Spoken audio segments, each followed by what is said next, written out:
ماما کا فون آیا، بولی بیٹا نغمہ کی طبیعت خراب ہے، اسے ہاسپٹل لے کے جا رہی ہوں، فکر کرنے کی ضرورت نہیں، میں اس کے پاس ہوں۔ اس میں امی بھی سیدھی ہی ہاسپٹل آ رہی ہیں۔ میں کچھ کہنا چاہتا تھا لیکن ماما شاید جلدی میں تھیں۔ میرا جواب سنے بغیر ہی فون بند کر دیا۔ میری شادی میری پسند سے میری اپنی فیملی کے 2 پار کے رشتہ داروں میں ہوئی تھی۔ نغمہ کو میں نے اپنی کزن کی شادی میں دیکھا۔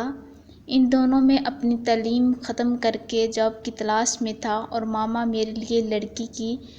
میں اپنے ماما بابا کا اکلوتا بیٹا تھا۔ میں ایک بہت مہنگے ادارے کا پڑھتا ہوا تھا اور مسلسل بہترین کامیابیاں حاصل کرتا ہوا یہاں تک پہنچا تھا۔ ماما کے خیالات میرے بارے میں بہت اونچے تھے، بہت ہائی فائی گھرانے کی اعلیٰ تعلیم یافتہ لڑکی جو کہ بہت خوبصورت بھی ہو، لیکن میں نے اپنی ماما کے سارے خوابوں کو توڑ کے رکھ دیا جب میں نے نغمہ کا نام ماما کے سامنے لیا۔ ماما نے کوشش کی کہ مجھے پاس رکھ سکیں لیکن میں بھی ضد کا پکا تھا۔ آخرکار ماما کو جا کے نغمہ کا ہاتھ مانگنا پڑا اور بہت جلد نغمہ میرے گھر میں میری دلہن بن کے آ گئی۔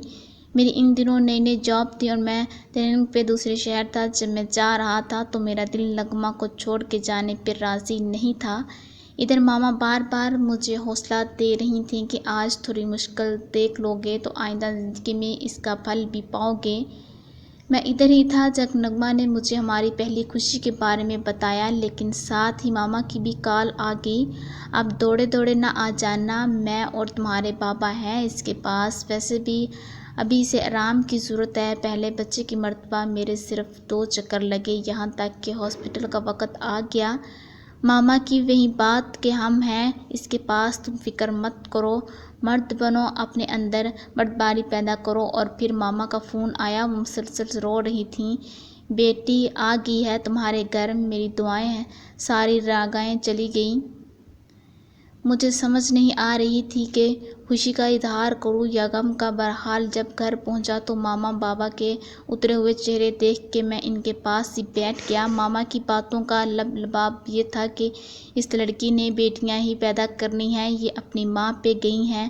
نغمہ خود بھی 4 بہنوں میں تیسرے نمبر پہ تھی۔ میں کچھ دن رک کے واپس جاب پہ آ گیا۔ میری ٹریننگ ختم ہو چکی تھی لیکن میری پہلی پوسٹنگ دوسرے شہر میں ہی ہوئی تھی۔ پہلی بچی کے بعد 1 سال میں میرے صرف 2 چکر گھر لگے۔